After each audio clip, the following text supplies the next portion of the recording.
আজকে আমার মতো জীব জাতের ভেদাভেদ করি বাবা, কিন্তু আমার মহাপ্রভুর কাছে কোনো জাতের ভেদাভেদ ছিল না। না হলে যখন জগাই মাধায় উদ্ধার হয়ে গেল হরি নামে, জগাই মাধায়কে পাঠিয়েছিলেন কে? নবদ্বীপের শাসনকর্তা মলয় চাঁদ কাজী। এক ডাকে সবাই তাকে কাজী সাহেব বলে চিনতেন। মলয় চাঁদ কাজী পাঠিয়েছিলেন জগাই মাধায়কে, কেন? হরিনাম বন্ধ করতে, বৈষ্ণবদের উপর অত্যাচার করতে, খোল করতাল ভেঙে দেওয়ার জন্য। কিন্তু যখন সেই জগাই মাধায় আমার নিতাইয়ের করুণাতে, আমার গৌরাঙ্গের প্রেমে প্রেমিত হয়ে উদ্ধার হয়ে গেল, ঠিক সেই দিন কাজী সাহেবের স্ত্রী তার পাশে এসে দাঁড়িয়ে বলছে, স্বামী একটা কথা বলবো। কি বলবে বলো? বলছিলাম বন্ধ করুন না আপনার এই অত্যাচার, বৈষ্ণবের উপরে অত্যাচার বন্ধ করুন। আপনি কি এখনো মানতে পারছেন না ওই নিমাই পণ্ডিতই ভগবান? নিমাই পণ্ডিতই ভগবান, একবার তাকে মেনে নিন। আপনি বন্ধ করুন আপনার এই অত্যাচার। বুঝতে পারলেন না? আপনি তো পাঠিয়েছিলেন জগাই মাধায়কে, তারা তো আজকে কৃষ্ণ বলে কেঁদে কেঁদে বেড়াচ্ছে নদীয়ার পথে পথে। আমি আপনার অর্ধাঙ্গিনী, আমি আপনার স্ত্রী। আজকে আপনার অপরাধ হলে, আপনার যদি কোনো সাজা হয়, আপনার যতটা কষ্ট হবে ঠিক ততটা কষ্ট আমারও হবে। স্বামী, আমি আপনার কাছে হাত জোড় করে বলছি, আপনি অত্যাচার বন্ধ করুন। আপনি শুধু মেনে নিন যে নিমাই পণ্ডিত ভগবান। কাজী সাহেব বললেন, শোনো, এই নবদ্বীপ আমার কথাই চলে, আমার কথায় ওঠে, আমার কথায় বসে। আর তোমার এত বড় সাহস হলো কি করে আমাকে কথা বলার? ওই দুদিনকার পুচকে ছোড়া কি বললেন নিমাই পণ্ডিত, তাকে আমি ভগবান বলে মানবো? কখনো নয়, কখনো আমি মানতে পারবো না। এই মলয় চাঁদ কাজী কারো কাছে কখনো মাথা নোয়াইনি, আর কখনো নোয়াবে না।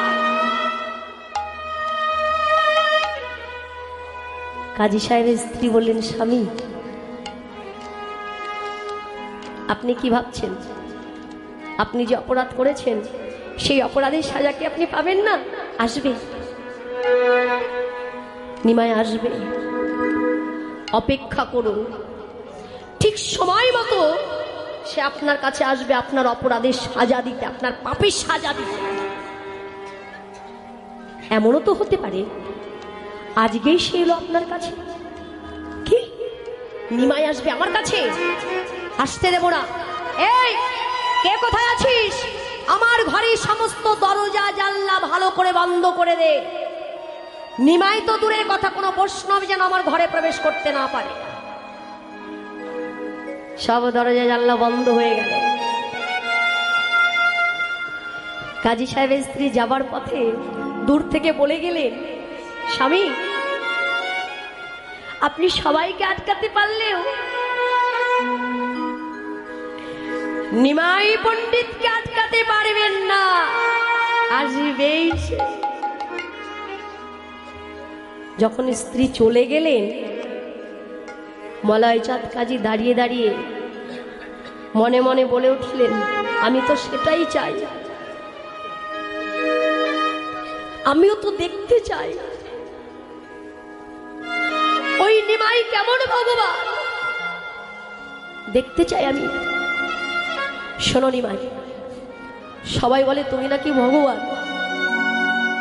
তুমি যদি ভগবান হয়ে থাকো, আমার ঘরের সমস্ত দরজা জানলা বন্ধ আছে, কিন্তু আমি তোমার জন্য এই হৃদয় ঘরে দুয়ার খুলে অপেক্ষা করছি।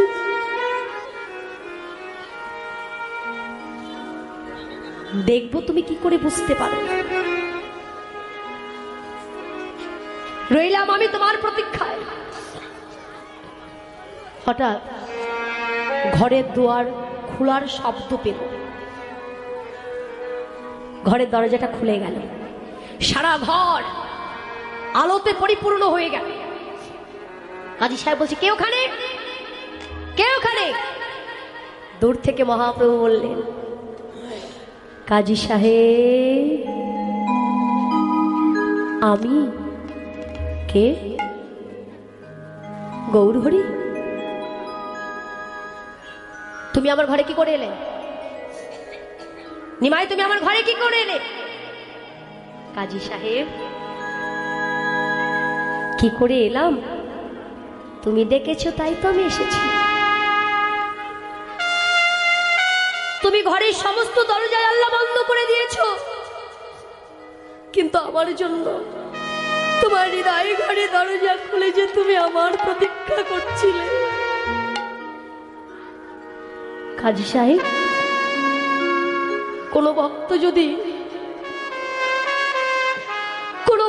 যদি তার প্রেম ভক্তির ডালিয়ে নিয়ে হৃদয় ঘরের কপাট খুলে আমায় যদি কেউ ডাকে, আমি কি নয় সে থাকতে। হরি বল, হরি বল। কাজী সাহেব অপলক দৃষ্টিতে মহাপ্রভুর বদন পানে চেয়ে আছে। কাজী সাহেবের অজান্তে কখনই যেন নয়ন থেকে অঝর ঝরে জল ঝরছে। ছুটে গিয়ে মহাপ্রভুর চরণ দোকানে জড়িয়ে ধরে বলছে, প্রভু, প্রভু আমায় ক্ষমা করো, গৌরহরি ক্ষমা করে দাও আমায়, আমি তোমায় চিনতে পারিনি, আমি বুঝতে পারিনি আমি কত অপরাধ করেছি। আমার তুমি সাজা দাও প্রভু, তুমি আমাকে সাজা দাও, এমন কঠিন সাজা তুমি আমাকে দেবে যাতে এই পৃথিবীর মানুষ বৈষ্ণব অপরাধ করতে গেলে শতবার যেন ভাবনা চিন্তা করে। কিন্তু প্রভু সাজা তুমি দেবে দাও। আজকে কাজী সাহেব, যে কাজী সাহেব জীবনে কারো কাছে কখনো মাথা নত করেনি, আজ আমি মাথা নত করে তোমার কাছে কিছু ভিক্ষা চাই, আমায় দেবে। মহাপ্রভু বলেন, কি চাও তুমি? প্রভু সবাই যে ধন পেয়েছে তোমার কাছ থেকে, যে ধনে সবাই ধনী হয়েছে এই নবদ্বীপবাসী,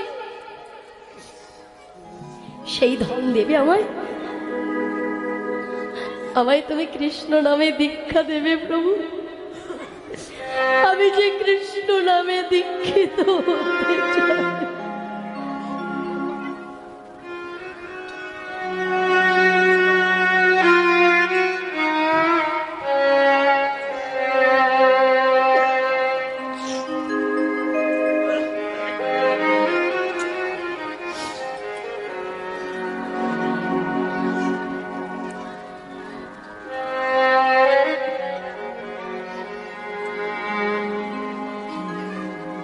কৃষ্ণ নামে তোমায় আমি দীক্ষিত করব, আর কি চাও তুমি? কাজী সাহেব বলেন, প্রভু আজকে আমি কৃষ্ণ নামে যতই দীক্ষা নিই না কেন,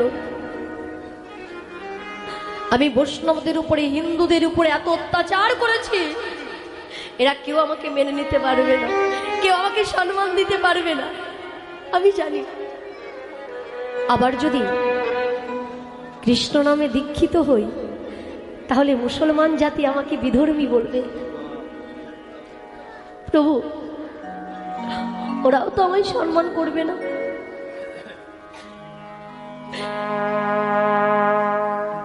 শুধু তোমার কাছে একটাই ভিক্ষা চাইব, আমি কৃষ্ণ নামে দীক্ষিত হওয়ার পর তোমার চরণের ছায়া থেকে যেন কখনো আমায় বঞ্চিত করো না প্রভু। কাজী সাহেব, তুমি যে কথা বললে এটা তো বাস্তব সত্য কথা। তুমি এত পরিমাণে অত্যাচার করেছো যে এই সমাজ তোমাকে ক্ষমা করবে না, এটাও সত্য কথা। তুমি একজন মুসলমান হয়ে যখন কৃষ্ণ নামে দীক্ষা গ্রহণ করবে, তোমার ধর্মীয় যারা তারা তোমাকে মেনে নিতে পারবে না। কিন্তু কাজী সাহেব, তুমি যে আমার পরম ভক্ত, আর ভক্তের যদি কোনো কষ্ট হয় ভগবানকে কখনো সইতে পারে? আমি কথা দিচ্ছি, যাতে সারা পৃথিবীর মানুষ তোমাকে জানতে পারে, তোমাকে সম্মান দিতে পারে, তার জন্য আমি নিজে তোমাকে কৃপা দান করছি। জীবনে যদি কখনো সুযোগ হয় বাবা, একবার হলো নবদ্বীপে যাবেন, গিয়ে দেখে আসবেন আমার গৌরহরির করুণা এখনো আছে।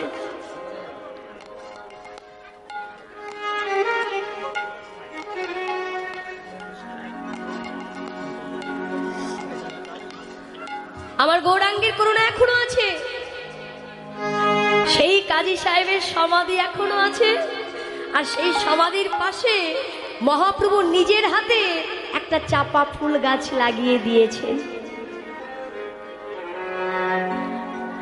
মাঝে মাঝে কখনো আবার গাছটা শুকিয়ে যায়, কিন্তু প্রভু বলে গেছে যতদিন তোমার এই সমাধি থাকবে, কেউ তোমাকে সম্মান করুক বা না করুক, তোমার সম্মান করতে এই গাছে ফুল থাক বা না থাক, এই গাছ থেকে প্রত্যেকদিন একটা করে ফুল তোমার সমাধির উপরে পড়বে। এখনো পড়ে বাবা। ভেবে দেখুন, একজন মা বাবা তাদের জীবনের সকল সুখ আনন্দ ত্যাগ করে সবকিছু সন্তানকে উজাড় করে দিচ্ছে, আর সেই সন্তানেরা লেখাপড়া করে বড় হচ্ছে, চাকরি করছে, বড় বড় ফ্ল্যাট কিনছে, আর পিতামাতার থাকার জন্য এতটুকু জায়গা তার ফ্ল্যাটে হচ্ছে না। এ কেমন নীতি? এ কেমন ধর্ম? এ কেমন শিক্ষা পেয়েছি? কিন্তু শাস্ত্রে বললেন, কোন মানুষ যদি পিতামাতাকে যদি ভগবান রূপে পূজা করতে পারে, তাহলে ওই ভগবানকে পূজা করতে হয় না, ওই ভগবানকে পূজা করতে হবে না। যদি পিতামাতাকে কেউ সঠিকভাবে ভালোবাসতে পারে, তাদের সেবা যত্ন করতে পারে, তাহলে ওই জগদীশ্বর জগৎপতিকে কেউ পূজা না করলেও তার চরণ লাভ করবে। তার একটা প্রমাণ আছে এই বৃন্দাবনে, মথুরাতে একজন ভক্ত থাকতেন। সেই ভক্তের নাম হচ্ছে মুচিরাম। জুতোর কাজ করতেন। তা মুচিরাম প্রত্যেকদিন এই জুতো সেলাই করতেন, হরির নাম করতেন। একদিন জুতো সেলাই করতে করতে হঠাৎ লক্ষ্য করলেন বাদ্যযন্ত্র বাজিয়ে মনে হচ্ছে একজন জমিদার আসছেন।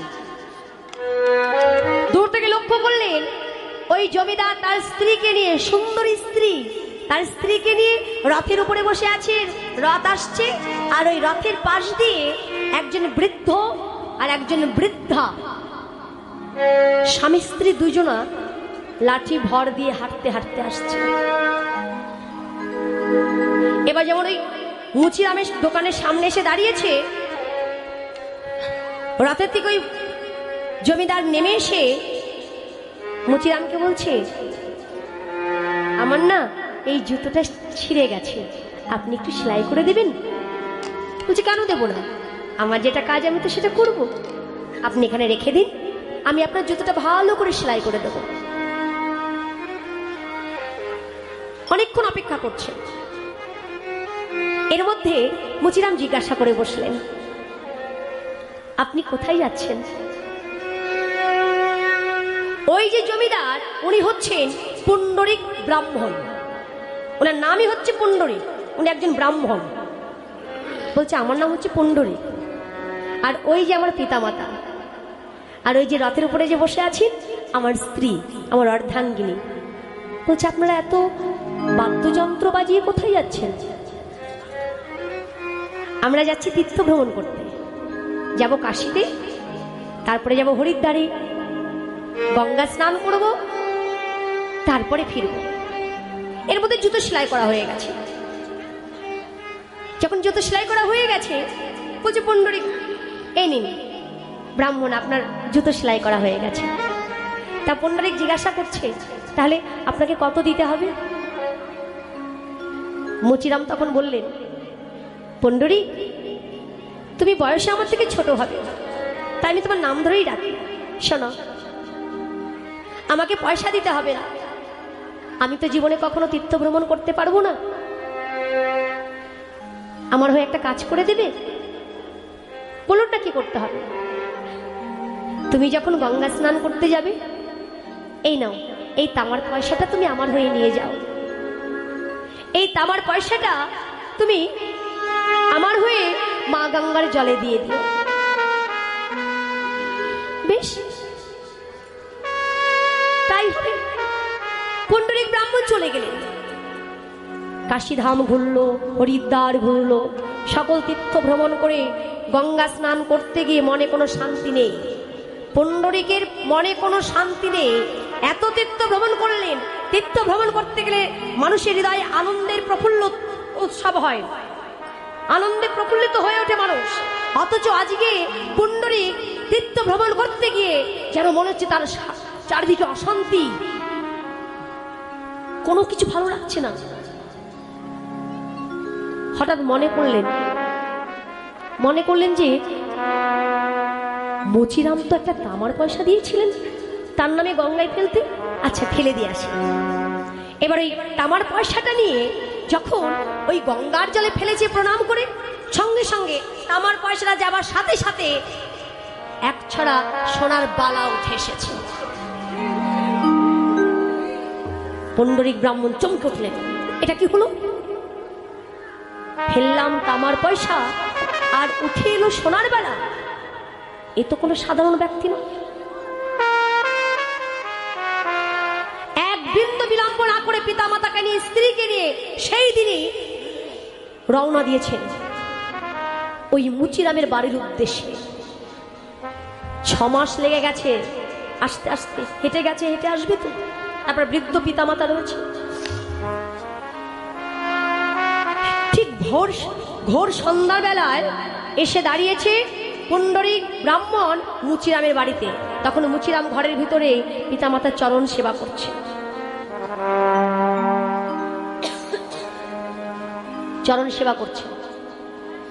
মুচিরাম বুঝতে পারল তার বাড়িতে অতিথি এসেছে। ঘরের থেকে তার স্ত্রীকে ডাকলেন, শোনো অতিথি এসেছে, তুমি ওদের বসতে দিয়ে বলো আমি এক্ষুনি আসছি, ওদের সেবার ব্যবস্থা করো, অনেক দূর থেকে আসছে তো।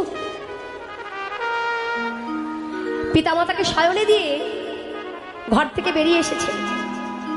যে বেরিয়ে এসে দাঁড়িয়েছে, পুণ্ডরিক ব্রাহ্মণ ছুটে গিয়ে মুচিরামের চরণ দুটি জড়িয়ে ধরে বলছে, গুরুদেব, গুরুদেব, আপনি আমার গুরুদেব।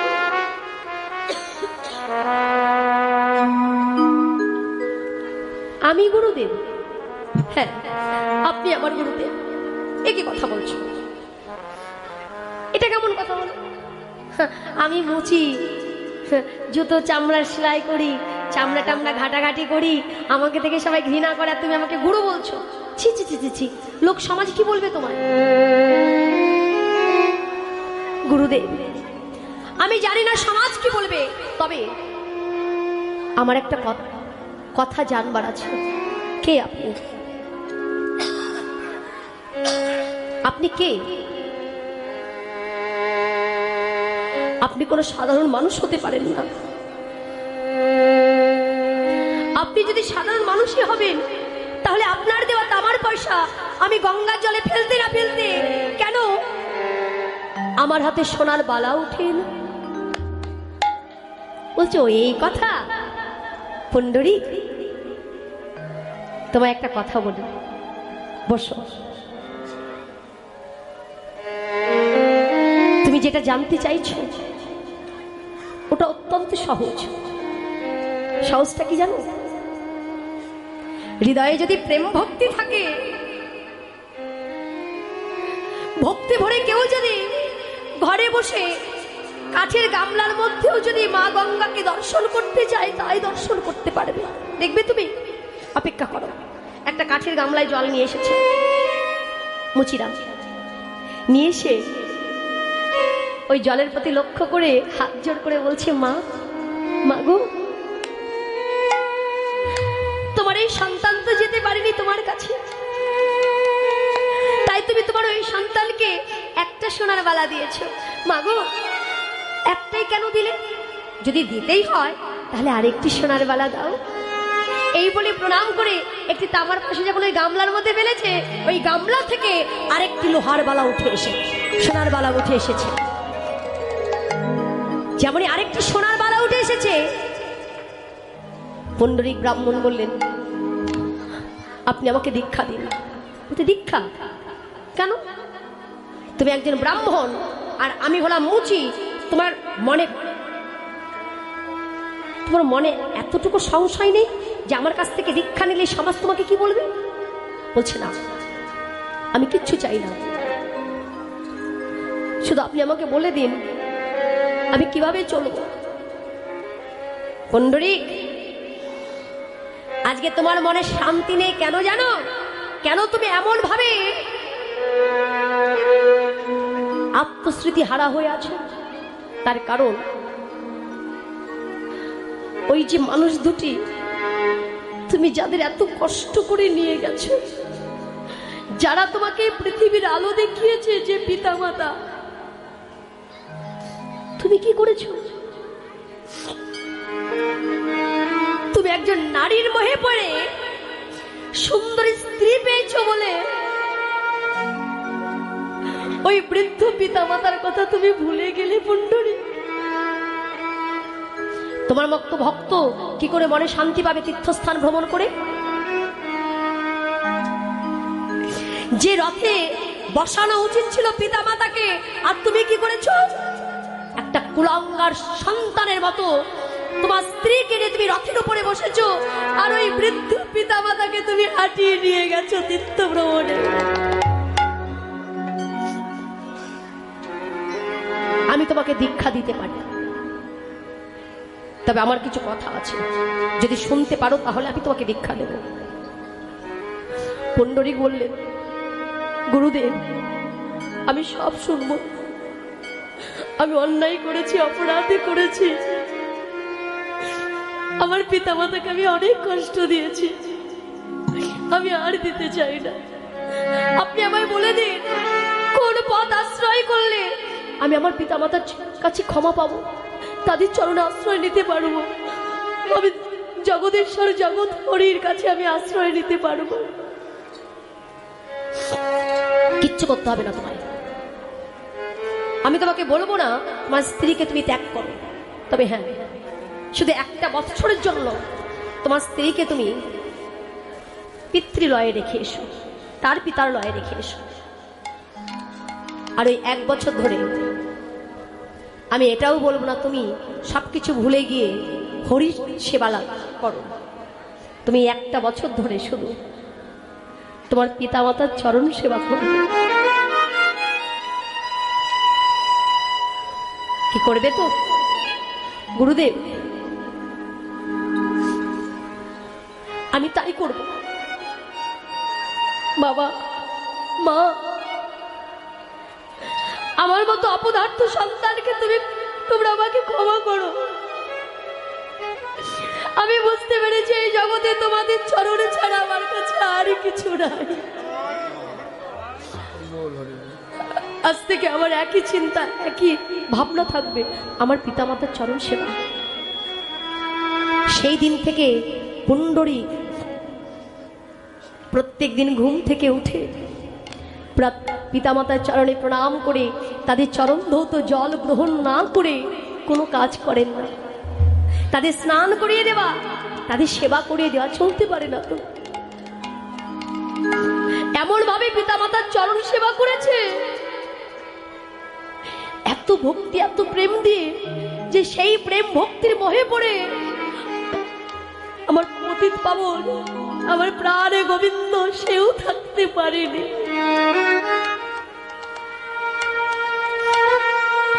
একদিন গভীর রাতে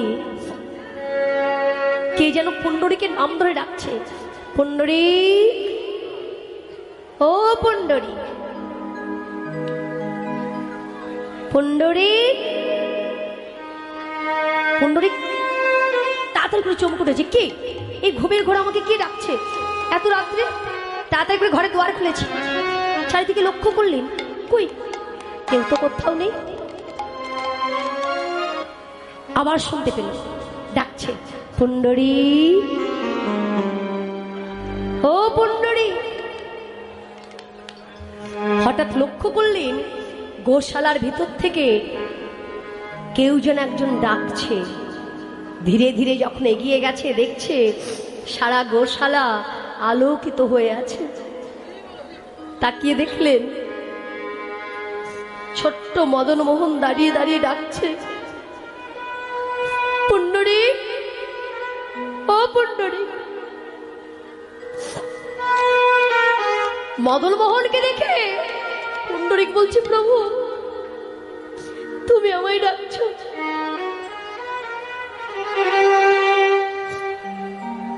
তুমি আমাকে ডাকছো? হ্যাঁ পুণ্ডরীক, আমি তোমাকে কিছু দিতে এলাম। প্রভু তুমি আমাকে কি দেবে? আমি তো তোমাকে কখনো ডাকিনি, আমি তো কখনো তোমাকে পূজা অর্চনা করিনি, তাহলে তুমি কেন আমাকে কিছু দেবে? পুণ্ডরীক, যে ভক্ত তার পিতামাতার মধ্যে আমাকে বসিয়ে পূজা করে, এই জগতে তার মতো শ্রেষ্ঠ ভক্ত আমার কাছে তো আর কেউ নয়। তুমি আমাকে পূজা করোনি, কিন্তু তোমার পিতামাতার মধ্যেই তুমি আমাকে পূজা করেছো। আজকে তুমি আমার কাছে যা চাইবে আমি তাই দেব। পুণ্ডরীক বললেন, প্রভু আমার অন্য কিছু চাই না, শুধু আশীর্বাদ করো আমার পিতামাতাকে যেন আমি সারা জীবন এমন ভাবে পূজা অর্চনা করি। তাই গৌর হরি বল, হরি বল। আমার জন্য কিচ্ছু দিতে হবে না, শুধু একটা নিবেদন, আমার পিতামাতা যখন এই জগতে ছেড়ে চলে যাবে, প্রভু তুমি ওই ভব ঘাটের কুলে দাঁড়িয়ে থেকো,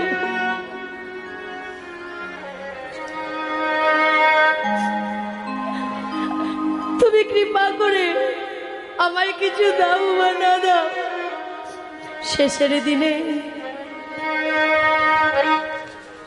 যেদিন আসবে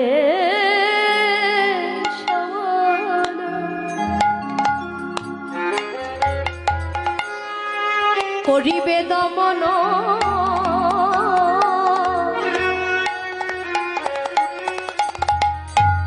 কণ্ঠকে ধরিবে গলা, যেদিন আসিবে সমন করিবে দমন,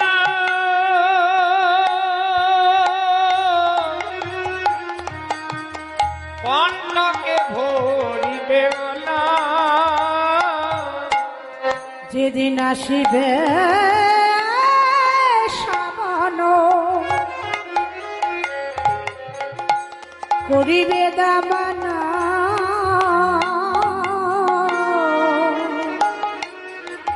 কণ্ঠকে ভরিবে গলা। আমার দালানে কোঠা বাড়ি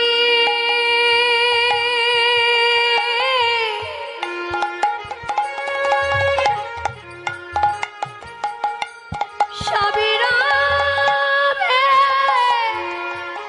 পড়ে,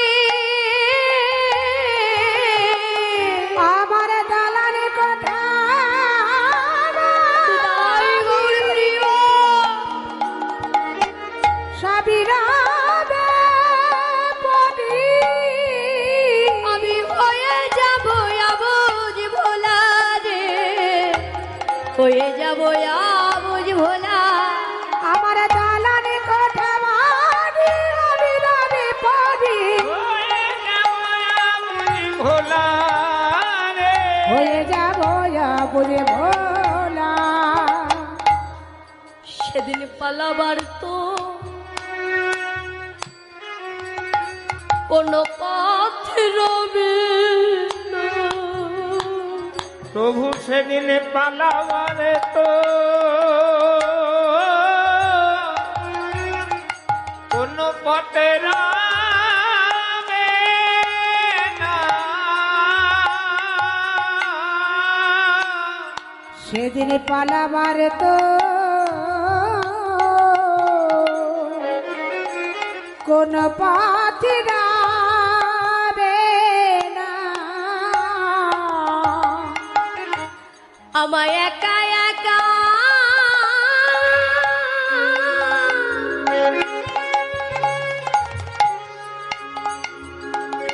আমায় একা একা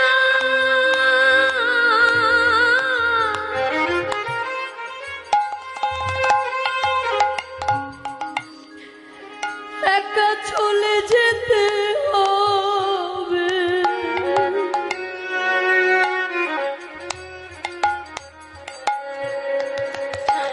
আমার সঙ্গের সাথে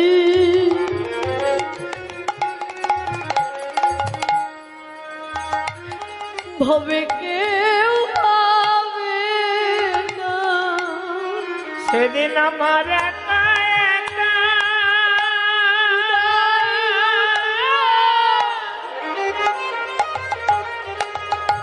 একা যেতে হবে প্রভু গো। সেদিন পালাবারে তো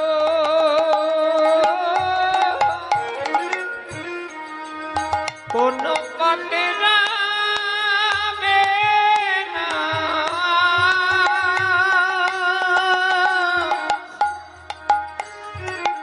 যেতে হবে শূন্য হাতে।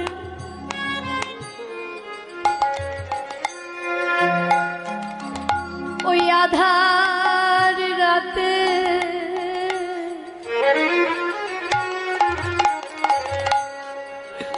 সেই দিন তুমি দাঁড়ায়ে থেকো। যেতে হবে শূন্য হাতে, আধার রাতে। সেদিন তুমি একা একা পথের মাঝে দাঁড়ালে রবে। আমার পাড়া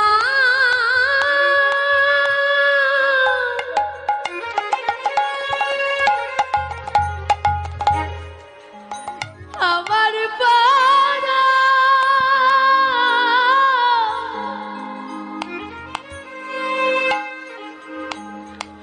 পরমে বান্ধব হয়ে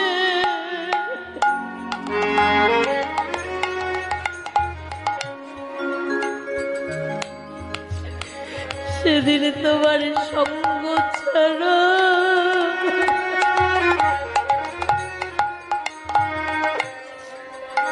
আমায় করো না।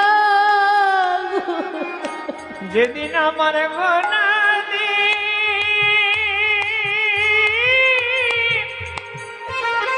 হৃদয় উড়ে যাবে প্রভু গো।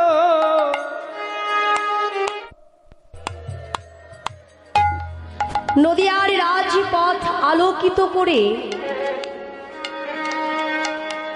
আজানুলম্বিত বাহু উত্তোলন করে ভাবাবেশে দাঁড়িয়ে আছেন। যাকে দর্শন করে কৃষ্ণ মহাজন এক পাশে দাঁড়িয়ে বর্ণনা করলে, হ্যাঁ গো, যে রূপের প্রতি নয়ন দিয়ে জীবের দেহের সমস্ত নিরানন্দ দূরে চলে যায়, প্রেমানন্দের উদয় হয়, সে তো সাধারণ কোনো মানুষ হতে পারে না। মানবী যদি হবে সাথে সাথে কেন জগজীবের হৃদয় মন্দিরে আনন্দের উৎসব হতে শুরু করেছে। পদাবলীর প্রথম কথাটা কি বলেছে? একবার চেয়ে দেখো, নদীয়ার নবদ্বীপে রাজপথ আলোকিত করে দুটি বাহু প্রসারিত করে যিনি দাঁড়িয়ে আছেন, উনি কোন সাধারণ মানব নয়। তাহলে উনি কে? যিনি রক্তি মাংসে তৈরি করা একটি মানব দেহে আশ্রিত হয়ে জন্মগ্রহণ করেছেন শ্রীধাম নবদ্বীপ ধামে, তাকে দর্শন করে কেন বৈষ্ণব মহাজন বললেন, আমার কাছে মনে হচ্ছে না যে কোনো মানব দাঁড়িয়ে আছে, আমার যেন মনে হচ্ছে একটি সোনার মূর্তি দাঁড়িয়ে আছে। হে মশায়ে আদি গোরা,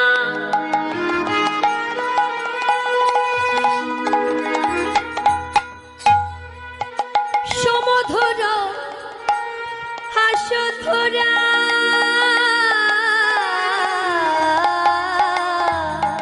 ও হে মশায়ে আদিবারা,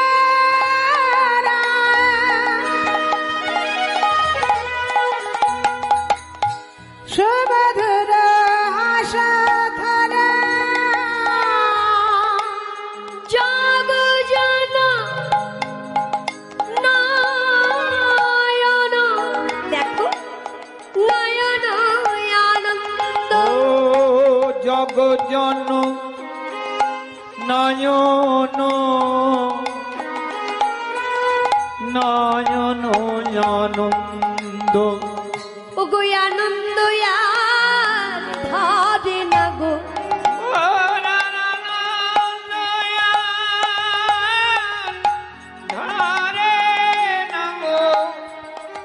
প্রিয় ভক্ত গানের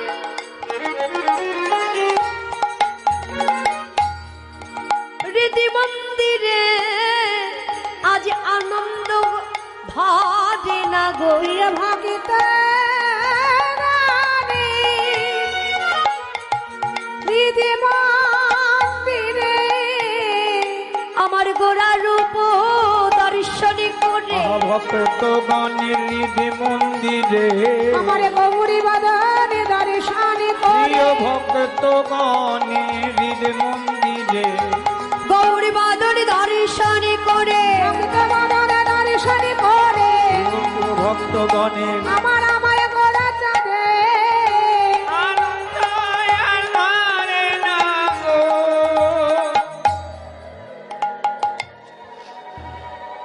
আনন্দ ধরছে না কেন? কারণ ওই রূপের প্রতি নয়ন পড়বার সাথে সাথে আমার দেহের নিরানন্দ তো আপন ইচ্ছায় পরিষ্কার হয়ে গেছে।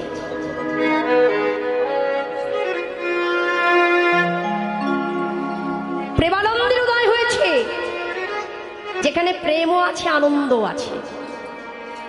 তাহলে যাহার প্রতি দৃষ্টি পড়লে প্রেম আনন্দের উদয় হয়, সমস্ত আবর্জনা পরিষ্কার হয়ে যায়, তিনি হলেন সচ্চিদানন্দময়।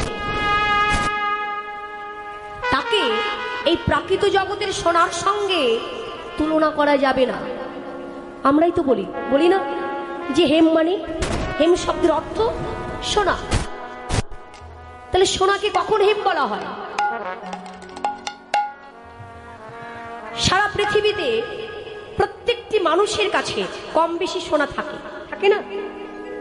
আপনি যে অলংকারটা পরে আছেন, তাকে কেউ কেউ বলবে, ওমা আপনার হেম কানের দুলটা বেশ ভালো লাগছে, এ কথা কখনো বলে?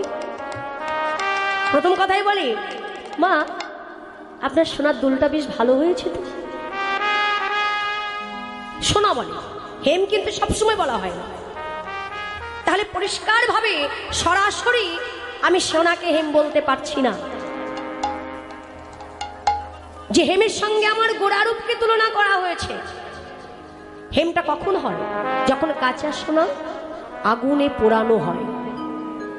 আগুনে পোড়াবার পর দেখবেন সেই সোনাটা গলে যায়, সোনাটা কিন্তু গলে যায়। সেই গলিত সোনার প্রতি একবার দৃষ্টি দিয়ে দেখবেন, লক্ষ্য করে দেখবেন, এক এক সময় এক একটা জ্যোতি প্রকাশিত হচ্ছে।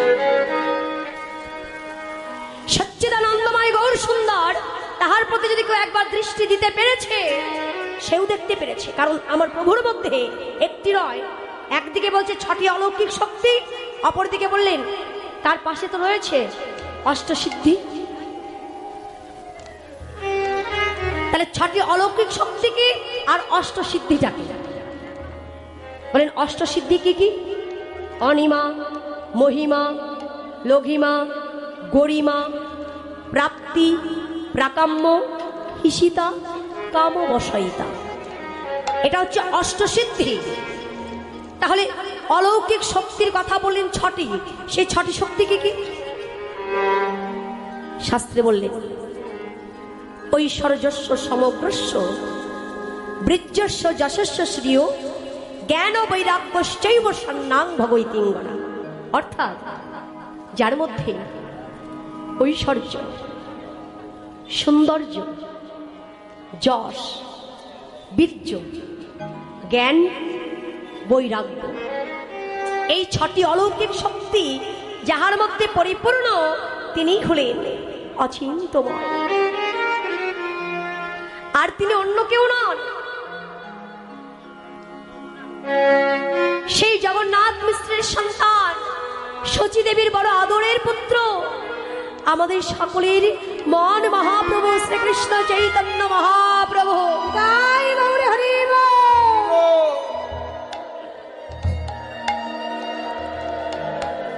যিনি মানব দেহে আশ্রিত হয়ে নদিয়ার নবদ্বীপে জন্মগ্রহণ করেছে একটাই কারণে,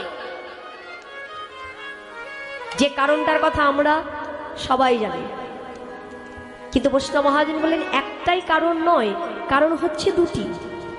একটি হচ্ছে মুখ্য কারণ, আরেকটি হচ্ছে গৌণ কারণ। মুখ্য কারণ হচ্ছে রসাস্বাদন, আর গৌণ কারণ হচ্ছে জীব উদ্ধারণ। একদিকে আস্বাদন করেছে, অপরদিকে জীব উদ্ধারণ করেছে। এই যে জীব উদ্ধারণের কথাটা যদি বলা হয়, বৈষ্ণব মহাজন বললেন মহাপ্রভুর কি দরকার ছিল মানব দেহ আশ্রয় করা?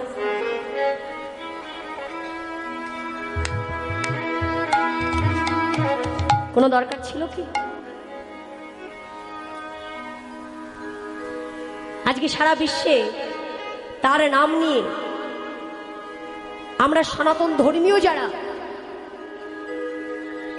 চলবার চেষ্টা করছি, শুধু আমরা নই, ভেবে দেখুন, শুধু সনাতন ধর্মীয় যারা তারাই নয়, যার নামকে অবলম্বন করে, যার নামকে আশ্রয় করে বিদেশিরা যারা সনাতন ধর্মীয় নয়,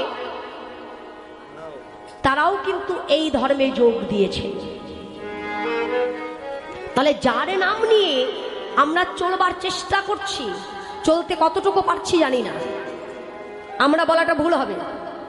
আমার মতো যারা চলবার চেষ্টা করছে কিন্তু কতটুকু চলতে পারছে, এই জগতে আমরা জানি না।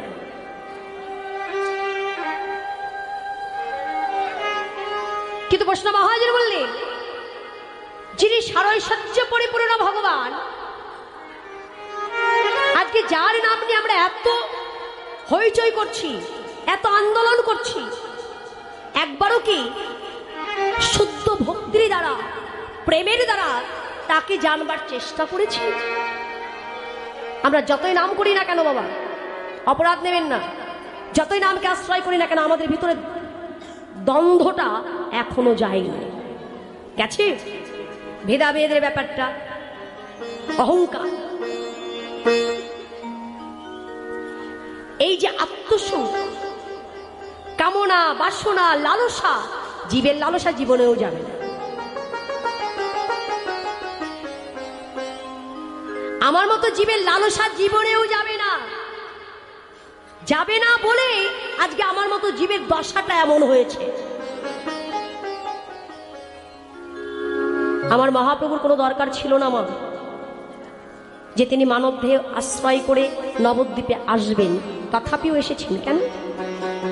একদিকে নিজে আস্বাদন করেছেন, অপরদিকে আস্বাদন করিয়েছেন। কাদের আস্বাদন করিয়েছেন? অনুগ্রহাই ভক্তানাং মানুষ দেহ মাশ্রিতা ভজতে তাদৃশী ক্রিয়া যাস্ত তৎপর ভবে। অনুগ্রহাই ভক্তানাং, যিনি অনুগ্রহ করে এই ভক্তের জন্য মানব দেহ আশ্রয় করলেন, যাতে প্রত্যেকটি জীবকে শুদ্ধ পথটা ধরিয়ে দিতে পারে। অবস্থাটা কেমন হয়েছে জানেন? আজকে এই কথাটুকু যদি একটু অনুভব করেন, তাহলে নিজেদের দিয়ে করবেন, আর একজনকে লাগবে না। যখন একটা সন্তান জন্মগ্রহণ করে, পিতামাতা কি করে? সেই সন্তানটাকে নিজের হাতে, তার হাত দুটি ধরে চলতে শেখায়। খোকা, ওই পথে যেও না, ওই পথ ভাঙা, ভেঙে গেছে, ভাঙাচোরা পথে তুমি যদি চলতে যাও কোথাও আছড়ে পড়ে যাবে। খোকা, ওই পথে যেও না, এই পথে চলো। বাবা সব সময় সন্তানকে ভালো পথটা ধরিয়ে দেবার চেষ্টা করে, চলতে শিখিয়ে দেয় হাত ধরে। সেই পিতাকে আমরা মনে রাখি না, কিন্তু একবার কখনো ভেবে দেখেছেন যিনি জগদীশ্বর জগতের পিতা, শুধু সংকীর্তনের পিতা নয়, তিনি জগদীশ্বর জগৎ পিতা। প্রত্যেকটি জীবকে নিজে মানব দেহ আশ্রয় করে প্রত্যেকটি জীবকে হাত ধরে চলতে শিখিয়েছে। চলতে পারি কি সেই পথে? প্রত্যেকটি জীবকে ডেকে বলেছে, হে জীব, এ পথে চলো না।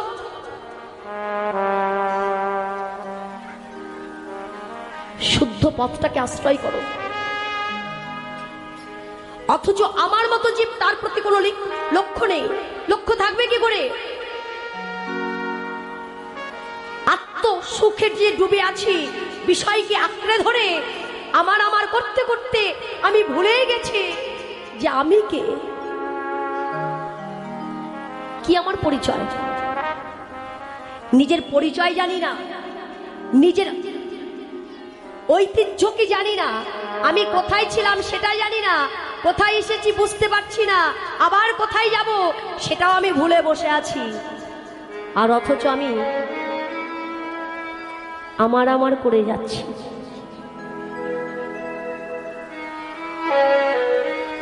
আমার আমার করে যাচ্ছি।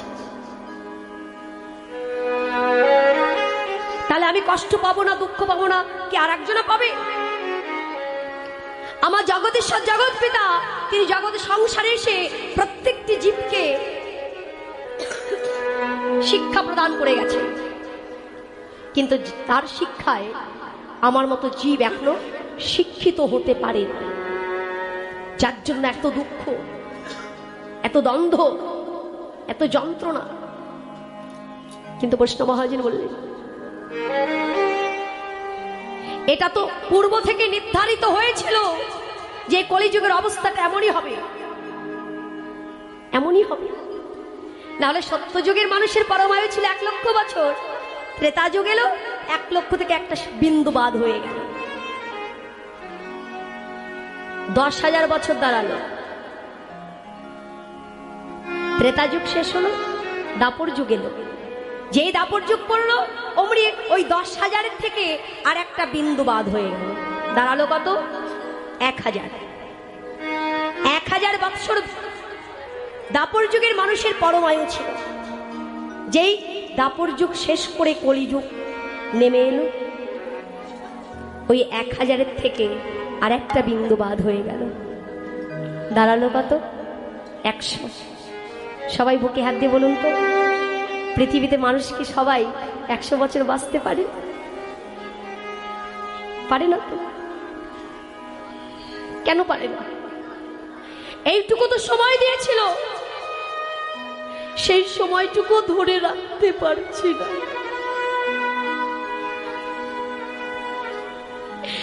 ধরে রাখতে পারছি না। আমার প্রভু যে আদর্শে এই জগজীবকে শিক্ষা প্রদান করে গেছে, সেই শিক্ষায় শিক্ষিত হতে পারিনি। যদি পারতাম হয়তো 100 বছর আমি ধরে রাখতে পারতাম। তিনি করুণাময় গৌরহরি। বিষয়টা কি দাঁড়িয়েছে জানেন তো? একজন মানুষের যদি ব্যাধি হয়, কঠিন ব্যাধি হয়, ব্যাধিগ্রস্ত রোগী, তাকে তো ডাক্তারের কাছে যেতে হবে। ডাক্তার তো উল্টে আসবে না ওই রোগীর কাছে, তাকে খবর দিতে হবে, নাহলে তাকে অনুরোধ করে নিয়ে আসতে হবে ডেকে। কিন্তু এই কলিযুগে তার উল্টোটা হয়েছে। রোগী যায়নি ডাক্তারের কাছে, ডাক্তার এসেছে রোগীর কাছে। প্রশ্ন মহাজন বললেন, শুধু একবার তাকে ডেকে দেখো না। সে দেখো নদিয়া রাজপথে দাঁড়িয়ে দুটি বাহু প্রসারিত করে বললেন, হে যে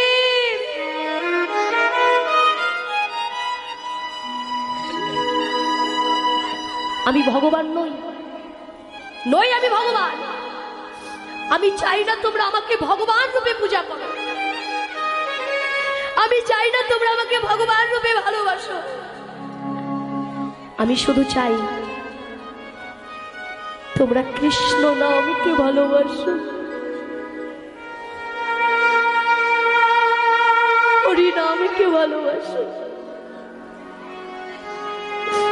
যে কৃষ্ণ নামকে ভালোবাসবে আমি তার চরণের দাস। তাই গৌর হরি বল, হরি বল।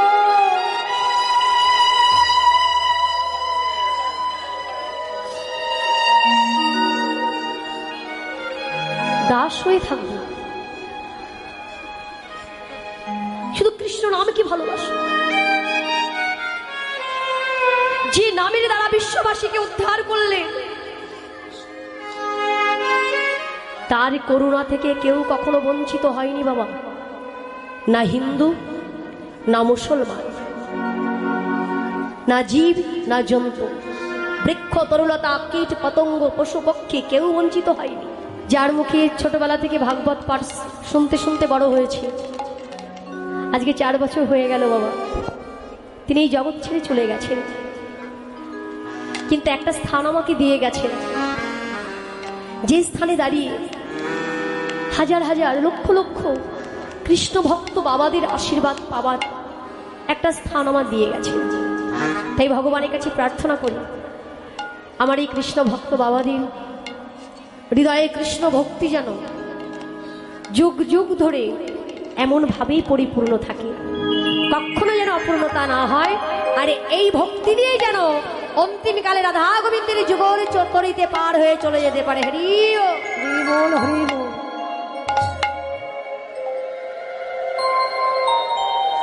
হরে কৃষ্ণ। বৃন্দাবনে যেতে হবে তো, আর বৃন্দাবনে যেতে হলে কি বলতে হয়?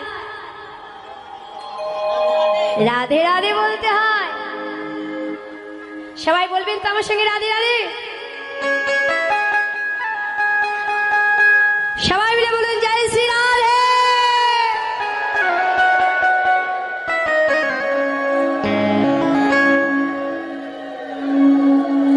করতালি দিয়ে, ঠিক আছে? করতালি দিয়ে আমরা সবাই মিলে রাধে রাধে বলবো। রাধে রাধে বলে দুটি বাহু তুলে চলো না যাই মধুর বৃন্দাবনে।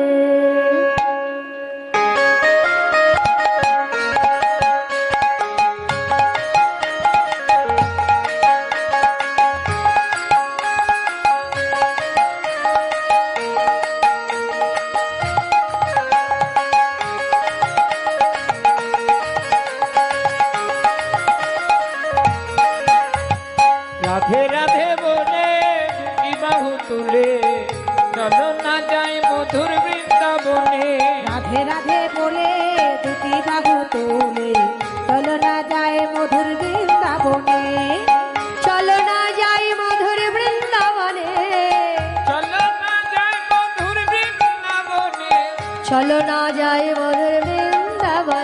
জয় রাধে রাধে বলে দুটি বাহু তুলে চলো না যায় রাধে রাধে রাধে বলে দুটি বাহু তুলে চলো রাজায় মধুর বৃন্দাবনে।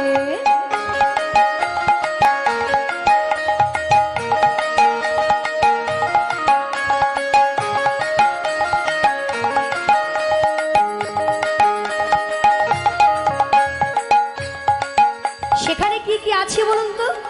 স্বামী কুণ্ড, রাধা কুণ্ড, গিরি গোবর্ধনে। রামে কুণ্ড রাধা কুণ্ড গিরি গোবর্ধনে।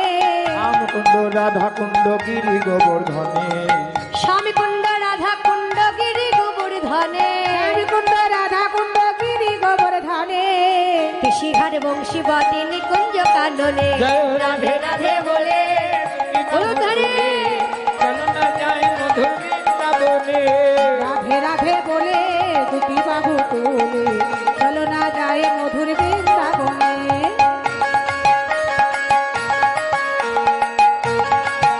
রাধে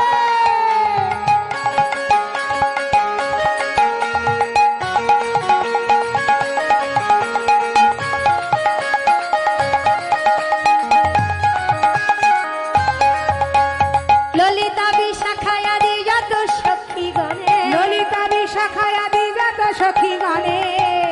এই মা, কথা ছিল কি আমরা সবাই একসঙ্গে বলবো, তাই তো? তাহলে ও মা, সবাই মিলে হাত তুলে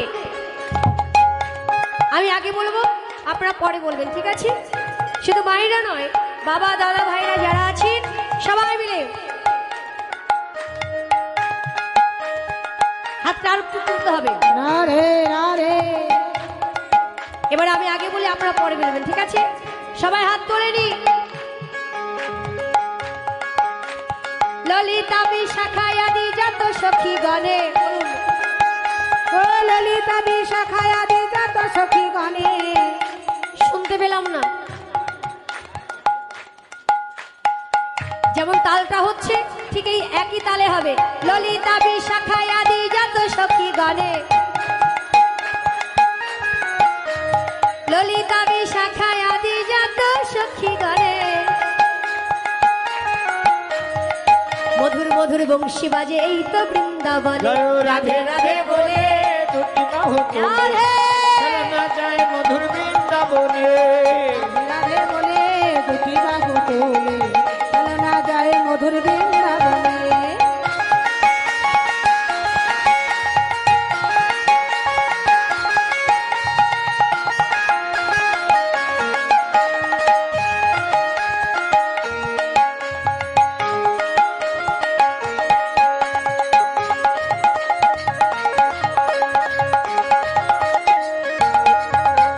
শ্রীরাম সুদাম রাম বসুদাম যত রাখাল গণে।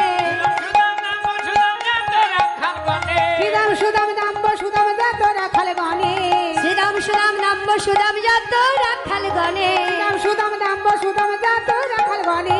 ধবলি শ্যামলি আদি যত গাভী গণে। রাধে রাধে বলে দুটি বাহু তুলে চলো না যায় মধুর বৃন্দাবনে। রাধে রাধে বলে দুটি বাহু তুলে চলো না যায় মধুর বৃন্দাবনে। রাধে রাধে বলে দুটি বাহু তুলে চলো যাই মধুর বৃন্দাবনে। রাধে রাধে বলে দুটি বাহু রাধে রাধে চলো না যায় মধুর বৃন্দাবনে। রাধে রাধে বলে দুটি বাহু তুলে চলো না যায় মধুর বৃন্দাবনে। রাধে রাধে বলে দুটি বাহু তুলে চলো না যায় মধুর বৃন্দাবনে। আর একবার হাত তুলুন সবাই মিলে।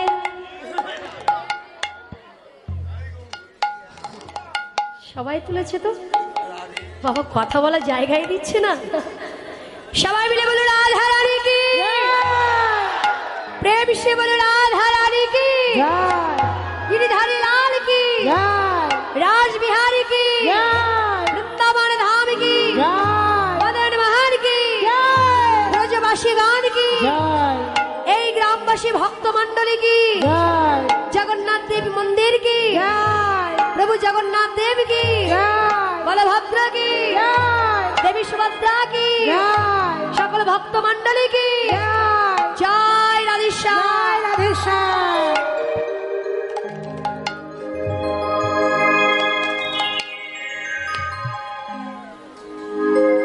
জয় নিতাই।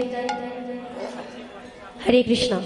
মধুময় শ্রীধাম বৃন্দাবন, আর বৃন্দাবনে ভগবান শ্রীকৃষ্ণ গোপাল আমার নবলক্ষ ধেনুর পাল নিয়ে দ্বাদশ রাখালগণ সঙ্গে নিয়ে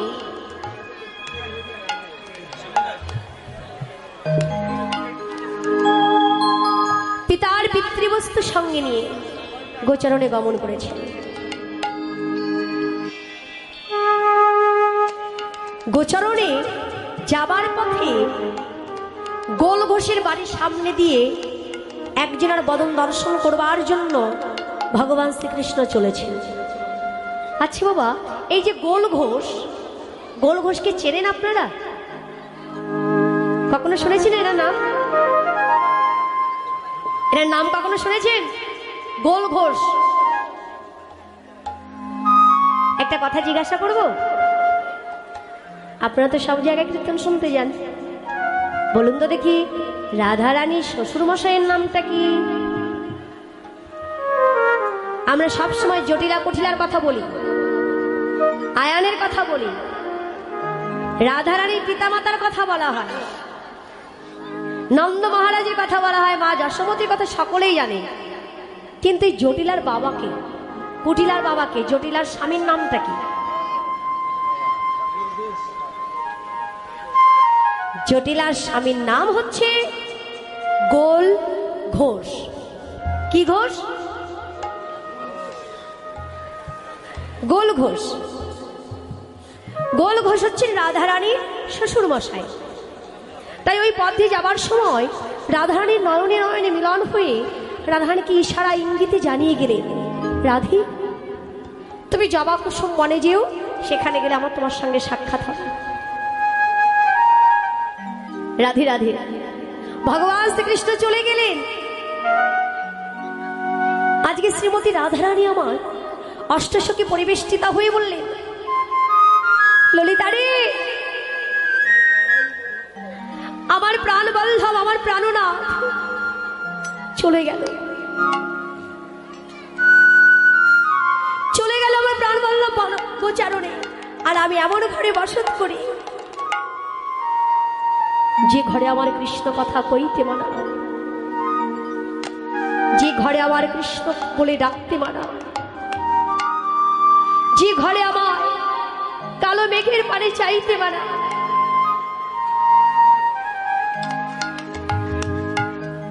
মরমে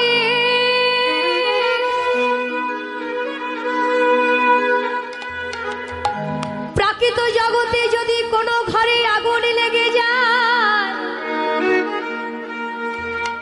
সেই আগুনে তো জলে ঢেলে দিলে নিভে যায়। সাখিরে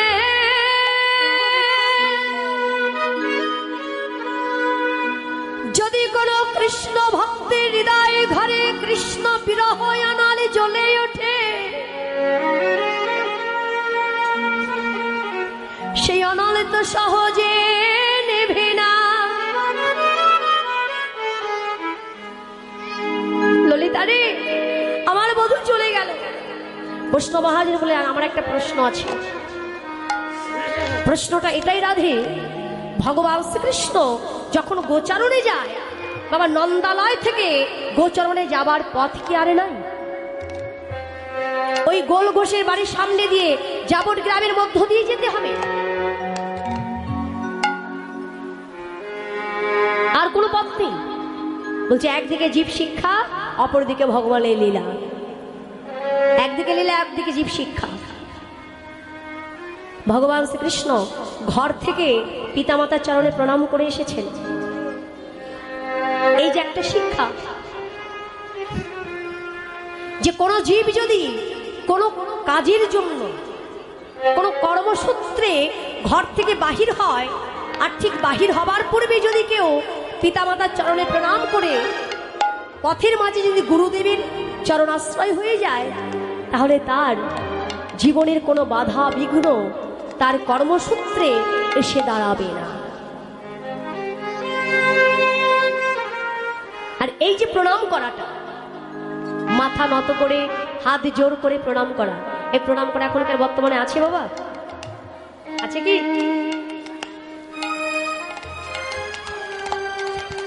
পায়ে হাত দিয়ে মাথা নত করে প্রণাম করা, এটা তো উঠেই গেছে মা, এই চলটা উঠেই গেছে।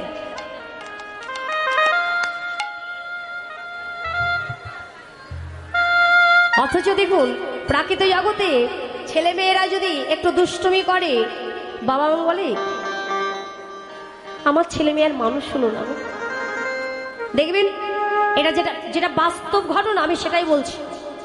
অনেক আসরে যাবে, অনেক মায়েরা বলে মা দিদি ভাই আমার ছেলেকে একটু আশীর্বাদ করো না গো, যেন কৃষ্ণ ভক্ত হতে পারে।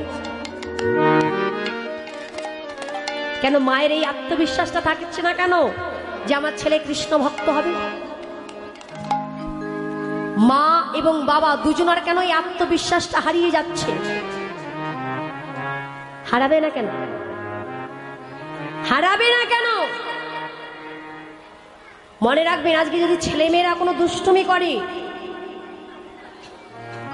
ছেলে মেয়েরা যদি কোনো কুপথ আশ্রয় করে, অসৎ পথ আশ্রয় করে, তার জন্য একটা ভূমিকা রয়েছে পিতামাতা, যে ভূমিকাটা মূল ভূমিকা। আজকে ওই অসৎ পথে যাবার পূর্ণ দায় পিতামাতা। কেন এই দায়টা দিচ্ছে ভাবুন তো। সাধারণ একটা দৃষ্টান্ত, যে একজন মেয়ে যখন গর্ভবতী হয়, বাবা আদর করে মেয়েকে বাড়ি নিয়ে এসেছে। কেন? 9 মাসে শুভ কাজ দেবে বলে, সাধ হবে, সাধের অনুষ্ঠান হবে।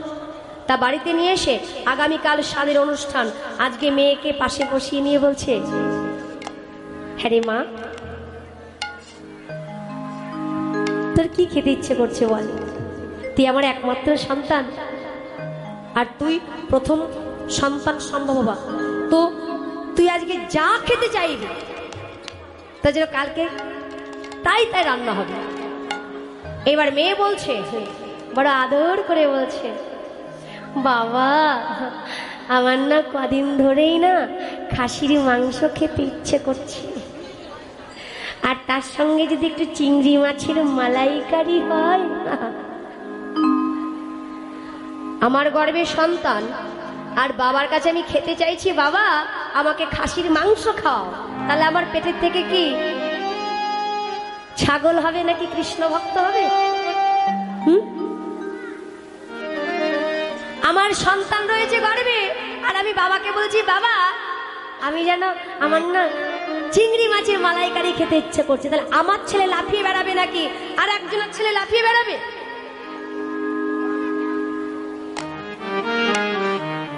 কই বাবাকে তো একবারও বলতে পারিনি, বাবা সারা জীবনই তো খেয়ে গেলাম, সারা জীবনই তো খেলাম, অন্তত একটা দিন, কাউকে দিনটা অন্তত তুমি এই গ্রামের কাউকে নিমন্ত্রণ করো বা না করো, এই গ্রামের সাধুগুরু বৈষ্ণবকে নিমন্ত্রণ করো। কালকে এই বাড়িতে একটু ভাগবত পাঠ দিও, আমি যেন সারাটা দিন হরি কথা কৃষ্ণ কথা শুনতে পারি।